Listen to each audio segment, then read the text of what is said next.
आज हम आपको प्रत्येक पूजन किस प्रकार से कराया जाता है, किस प्रकार से मंत्रों का क्रम रहेगा, वह हम आपको आज बताने जा रहे हैं।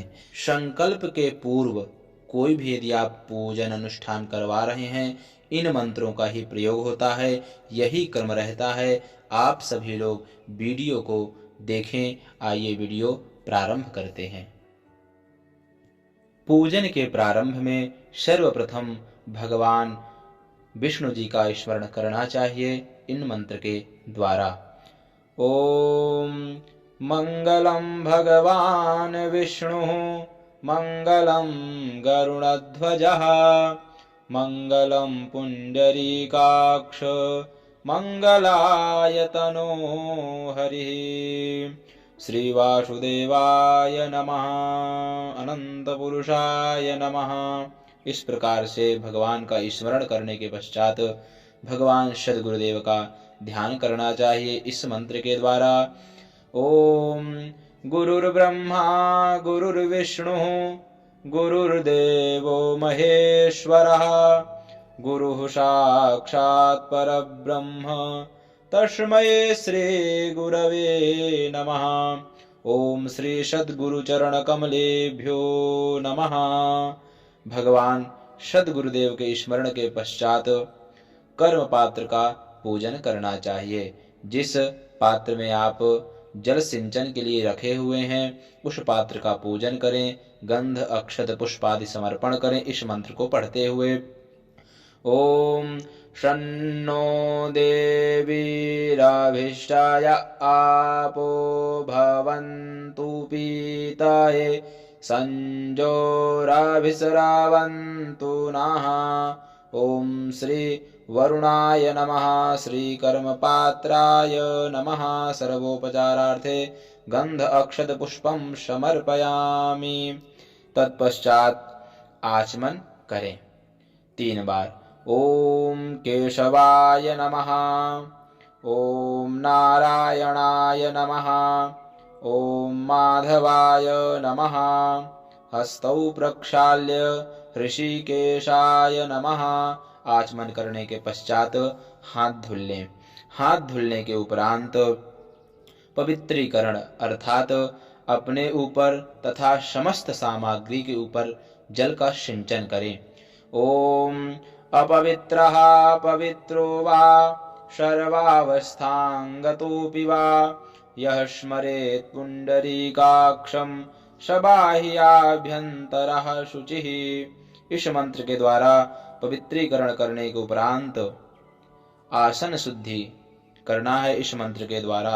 ओम पृथिवी त्वया धृता लोका देवी त्वं विष्णुना धृता त्वञ्च धारयमान् देवी पवित्रं कुरु चासनम्। इस मंत्र के द्वारा आसन शुद्धि कर लें। तत्पश्चात तिलक धारण करें इस मंत्र के द्वारा।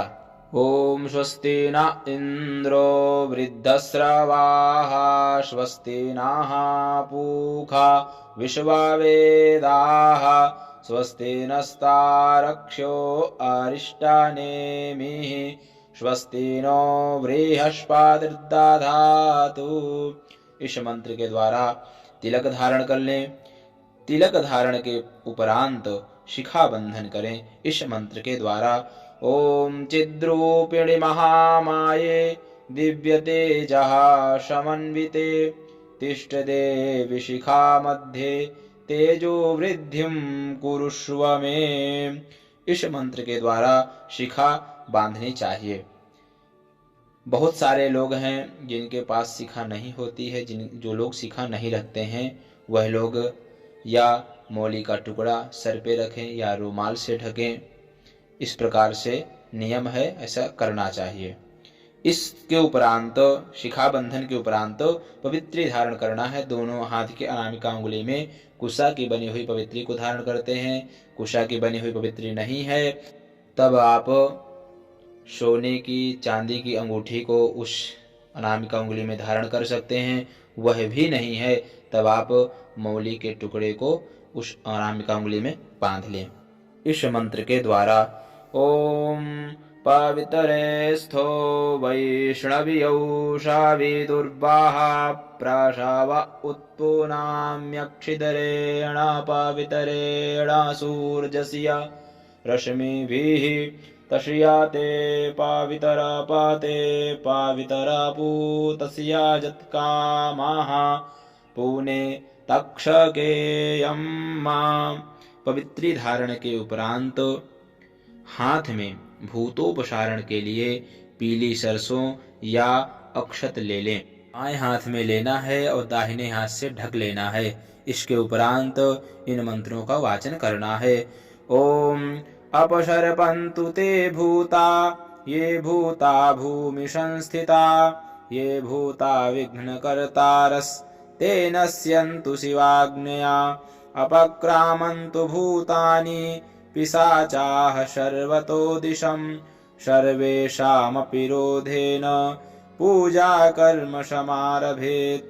मंत्र पढ़ने के उपरांत अपने सर से 3 बार उस पीली सरसों या चावल को घुमा लेना है। इसके बाद 10 दिशाओं में घुमा करके छोड़ देना है। ओम 10 दिक्पालेभ्यो नमः। दिक् रक्षण के उपरांत रक्षा बंधन करना है। इन मंत्रों को पढ़ते हुए ओम येन बद्धो बलिराजा दानवेन्द्रो महाबलः तेन त्वामनुबध्नामि रक्षेमाचलमाचल। इस प्रकार से रक्षा बंधन कर दे। इसके उपरांत दीपक जला करके दीपक का पूजन करे इन मंत्रों के द्वारा। ओम भोदीपदेवरूपस्त्वं कर्म साक्षी ह्यविघ्नकृत् यावत् कर्म समाप्तिः स्यात् तावत् त्वं सुस्थिरो भव। ओम भूर्भुवः स्वः दीपस्थदेवतायै नमः। आवाहयामि सर्वोपचारार्थे गन्धाक्षतपुष्पाणि समर्पयामि नमस्करोमि। पंचोपचार भगवान दीपक देवता में अर्पण कर दें। भगवान दीपक को प्रणाम कर लें। तत्पश्चात आधार शक्ति पूजन अर्थात भगवती पृथ्वी का पूजन करें इस मंत्र के द्वारा। ओम आधारभूता जगतस्त्वमेका महेश्वरूपेण यतः स्थितांसि अपां स्वरूपस्थितया त्वयैतद् दाप्यायते कृत्स्नमलङ्गवीर्ये। ओम भूः पृथिव्ये आधारशक्त्यै नमः। कमलासनायै नमः। सर्वोपचारार्थे पंचोपचारं समर्पयामि। इस प्रकार से पृथ्वी माता का पूजन करते हुए उन्हें प्रणाम कर लें। तत्पश्चात शंख पूजन करें, घंटा का पूजन करें इन मंत्रों के द्वारा। शंख पूजन सर्वप्रथम। ओम पृथिव्यां यानि तीर्थानि स्थावराणि चराणि च तानि तीर्थानि शंखेऽस्मिन् विशन्तु ब्रह्मशासनात्। शंखाय नमः। चंदनं समर्पयामि पुष्पं समर्पयामि।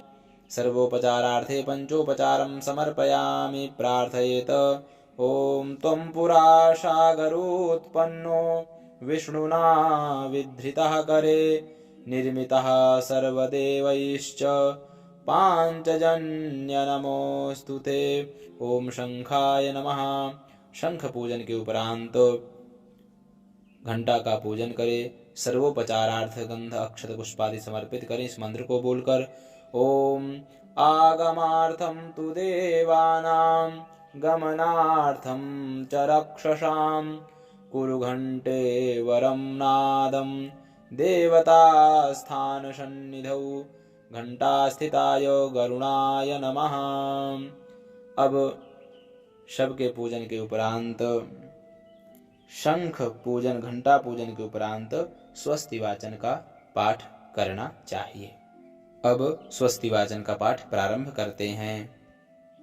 हरि ओम मा आनो भद्राः क्रतवो जन्तु विषवातो दब्धाशो अपरीताश उद्भिदाः देवानो जाथा सदमिद्वृधे अशन्नपरायुवो रक्षितारो दिवे दिवे देवानां भद्राशुमतिर्ऋजूयतां देवानागुंरातिरभिनो निवर्ततां मा देवानागुंसख्यमुपषेदिमा वयं देवान आयुः प्रतिरन्तु जीवसे तान् पूर्वया निविदा भूमहे वयं भगं मितरमदितिं दक्षमसृधं मा अर्जमणं वरुणगुं सोममश्विना सरस्वतीनाः शुभगामयस्करत्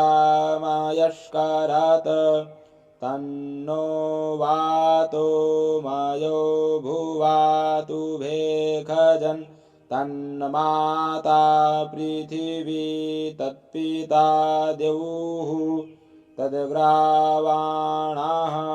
सोमसुतो मयो भुवस्तदश्विना शृणुतं धृष्ण्या युवं मा तमीशानं जगतस्तस्थो खशपातिं ध्येयं जिन्वामवशे उमहे वयं मा पूखानो जाथा वेदसामसद्वृधे रक्षिता पायुरदब्धाः स्वस्ताये स्वस्ति न इन्द्रो वृद्धस्रवाः स्वस्ति नः पूषा विश्ववेदाः स्वस्ति नस्तारक्ष्यो अरिष्टनेमिः स्वस्ति नो बृहस्पतिर्दधातु पृखदशवामरुताः पृश्निमातराः शुभं जावानो विदथे खुजग्मयाः अग्निजिह्वामनवाः सूरचक्षुषो विषवेनो देवा अवशागमन्निः भद्रं कर्णेभिः शृणुयाम देवा भद्रं पश्येमाक्षभिर्यजतराः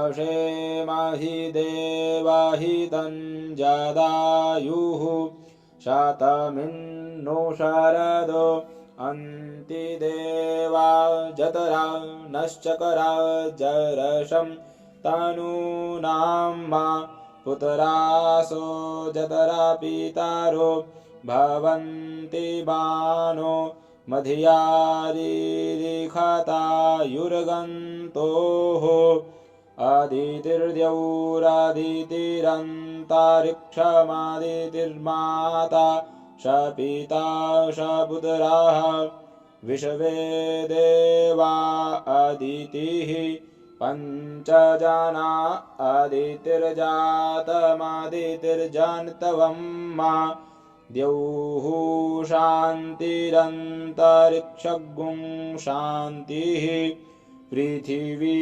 शान्तिरापः शान्तिरोषधयः शान्तिः वनस्पतयः शान्तिर्विश्वे देवाः शान्तिर्ब्रह्म शान्तिः सर्वज्ञो शान्तिः शान्तिरेव शान्तिः क्षमा शान्तिरेधि जतो यतः समीहसे ततो नो अभयं कुरु सन्नः कुरु प्रजाभ्यो भयं नः पशुभ्यः गणानान्त्वा गणपतिगुं हवामहे प्रियाणान्त्वा प्रियपतिगुं हवामहे निधीनान्त्वा निधिपतिगुं हवामहे वशो मम आहमजाने गर्भधामा त्वमजासि गर्भधम्मा अम्बे अम्बिक्यम्बालिके नमानयति कश्चन सस्त्यश्वकाः सुभद्रिकां काम्पीलवासिनीं माम्। ॐ शान्तिः शान्तिः शान्तिः सुशान्तिर्भवतु। तत्पश्चात स्वस्ति वाचन के पाठ के उपरांत बाएं हाथ में चावल लेकर के भगवान गणेश जी के ऊपर इन मंत्रों को बोलते हुए चढ़ाना चाहिए। ओम श्रीमन्महागणाधिपतये नमः। इष्टदेवताभ्यो नमः। कुलदेवताभ्यो नमः। ग्रामदेवताभ्यो नमः। स्थानदेवताभ्यो नमः। वास्तुदेवताभ्यो नमः। वाणीहिरण्यगर्भाभ्यां नमः। श्रीलक्ष्मीनारायणाभ्यां नमः। उमामहेश्वराभ्यां नमः। सचीपुरन्दराभ्यां नमः। मातापितृचरणकमलेभ्यो नमः। सर्वेभ्यो देवेभ्यो नमः। सर्वेभ्यो ब्राह्मणेभ्यो नमः।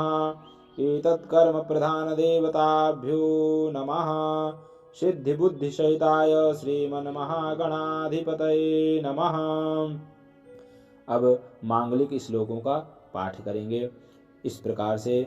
ओम सुमुखश्चैकदन्तश्च कपिलो गजकर्णकः लंबोदरश्च विकटो विघ्ननाशो विनायकः धूम्रकेतुर्गणाध्यक्षो भालचन्द्रो गजाननः।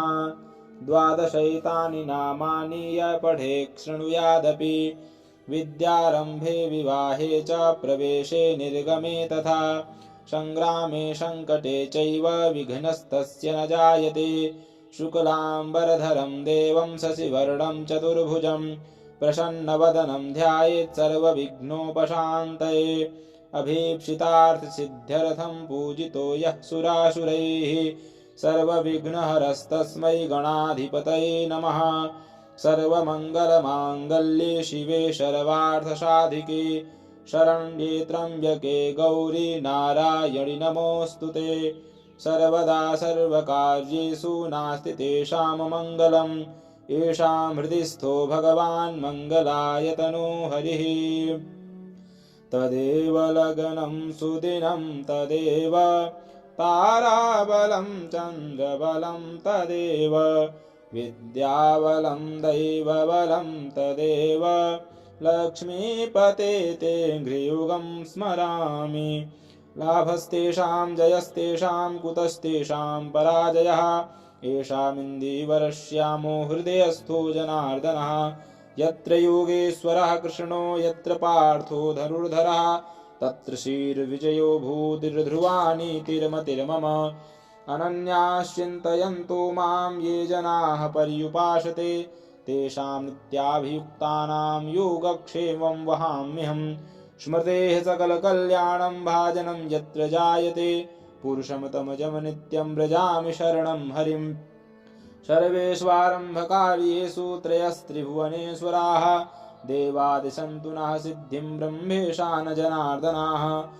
विश्वेशं माधवं ढुण्ढिं दण्डपाणिं च भैरवं वन्दे काशीं गुहां गंगां भवानीं मणिकर्णिकां।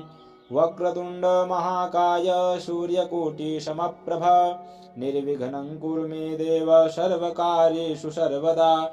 विनायकं गुरुं भानुं ब्रह्म विष्णु महेश्वरान् सरस्वतीं प्रणम्यादौ सर्वकार्यार्थसिद्धये श्रीमन्महागणाधिपतये नमः।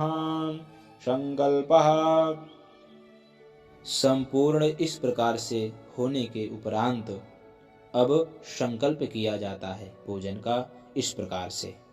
दाहिने हाथ में चावल, सुपारी, पुष्प, चंदन, द्रव्य अर्थात दक्षिणा और जल लेकर के इस प्रकार से संकल्प करें। ओम विष्णुर्विष्णुर्विष्णुः श्रीमद्भगवतो महापुरुषस्य विष्णोराज्ञया प्रवर्तमानस्य अद्य ब्रह्मणो द्वितीये परार्धे श्रीश्वेतवाराहकल्पे वैवस्वतमन्वन्तरे अष्टाविंशतितमे युगे कलियुगे कलिप्रथमचरणे भूर्लोके भारतवर्षे जम्बूद्वीपे भरतखण्डे आर्यावर्तान्तर्गत ब्रह्मावर्तस्य अमुक क्षेत्रे।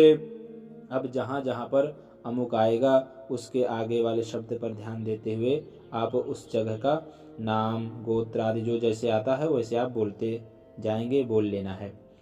अमुक क्षेत्रे अमुक देशे अमुक नाम्नि नगरे ग्रामे वा श्रीगंगा यमुनयोः अमुक दिग्भागे देव ब्राह्मणानां सन्निधौ श्रीमन्नृपति वीरविक्रमादित्य शमयतो मुक संख्या परिमिते प्रवर्तमान संवत्सरे प्रभवादि षष्ठि संवत्सराणां मध्ये अमुक नाम संवत्सरे अमुकायने अमुक गोले अमुक ऋतौ अमुक मासे अमुक पक्षे अमुक तिथौ अमुक वासरे अमुक नक्षत्रे अमुक योगे अमुक करणे अमुक राशि स्थिते चंद्रे अमुक राशि स्थिते श्री सूर्ये अमुक राशि स्थिते श्री देवगुरौ शेषेषु ग्रहेषु यथायथं राशिस्थान स्थितेषु सत्सु एवं गुण विशेषण विशिष्टायां शुभ पुण्यतिथौ अमुक गोत्रोत्पन्नस्य अमुक शर्मणः वर्मणः गुप्तस्य दासस्य वा सपरिवारस्य ममात्मनः श्रुति स्मृति पुराणोक्त पुण्य फलावाप्त्यर्थं मम ऐश्वर्य अभिवृद्ध्यर्थं अप्राप्त लक्ष्मी प्राप्त्यर्थं प्राप्त लक्ष्म्याश्चिरकाल संरक्षणार्थं सकलमन ईप्सित कामना संसिद्ध्यर्थं लोके वा सभायां राजद्वारे वा सर्वत्र यशो विजयलाभादि प्राप्त्यर्थं समस्त भय व्याधि जरा पीड़ा मृत्यु परिहार द्वारा आयु आरोग्य ऐश्वर्य अभिवृद्ध्यर्थं तथा च मम जन्म राशेः सकाशाद्ये केचिद् विरुद्ध चतुर्थाष्टम द्वादश स्थान स्थिताः क्रूरग्रहाः तैः सूचितं सूचयिष्यमाणं च यत्सर्वारिष्टं तद्विनाशद्वारा सर्वदा तृतीय एकादश स्थान स्थित वंशुभ फल प्राप्त्यर्थं पुत्रपौत्रादि संततेः अविच्छिन्न वृद्ध्यर्थं आदित्यादि नवग्रहानुकूलता सिद्ध्यर्थं इंद्रादि 10 दिक्पाल प्रसन्नता सिद्ध्यर्थं आधिदैविक आधिभौतिक आध्यात्मिक त्रिविध तापोपशमनार्थं धर्मार्थ काम मोक्ष फलावाप्त्यर्थं यथा ज्ञानं यथा मिलितोपचार द्रव्यैः अमुक देवस्य पूजनं करिष्ये। अमुक के जगह पर यहाँ पर जिस देवी देवता का आप विशेष पूजन कर रहे हैं उनका नाम लेकर के बोलना है। इसके उपरांत फिर से हाथ में जल लेकर के इस प्रकार से बोल करके भगवान गणेश जी के पास छोड़ना है। तदंगत्वेन गणपत्यादि देवानां पूजनं च करिष्यामि वा। इस प्रकार से संकल्प की सामग्री को भगवान गणेश जी के पास में छोड़ दे। अब यहाँ से आप जिस भी देवी देवता का पूजन कर रहे हैं, जिस अनुष्ठान को कर रहे हैं, प्रारंभिक पूजन जो होता है भगवान गणेश और अंबिका का ही होता है। इसलिए प्रारंभिक पूजन भगवान गणेश जी अंबिका जी का पूजन कीजिए, कलश पूजन कीजिए। कलश पूजन के उपरांत सप्तघृत मातृका, षोडश मातृका, नवग्रहों के साथ में अधिदेवता, प्रत्यधिदेवता, पंचलोकपाल, 10 दिक्पाल, वास्तुस्पति, क्षेत्राधिपति आदि का पूजन भी होता है। इसके उपरांत यदि आप कहते हैं अनुष्ठान करवा रहे हैं, तब आपको क्या करना है, सभी वेदियों का पूजन कर देना सर्वप्रथम, और लास्ट में जो प्रधान देवी देवता हैं उनका पूजन होता है। इस प्रकार से पूजन का क्रम रहता है। इस प्रकार से आप लोग पूजन कराइए, यह सब सीख लीजिए। कोई भी अनुष्ठान कराते हैं इस प्रकार से कराया जाता है प्रारंभिक पूजन। सब सीखिए और चैनल को सब्सक्राइब कर लीजिए। आप ऐसे ही सहयोग देते रहें और आप लोग सीखते रहिए। धन्यवाद। हर हर महादेव।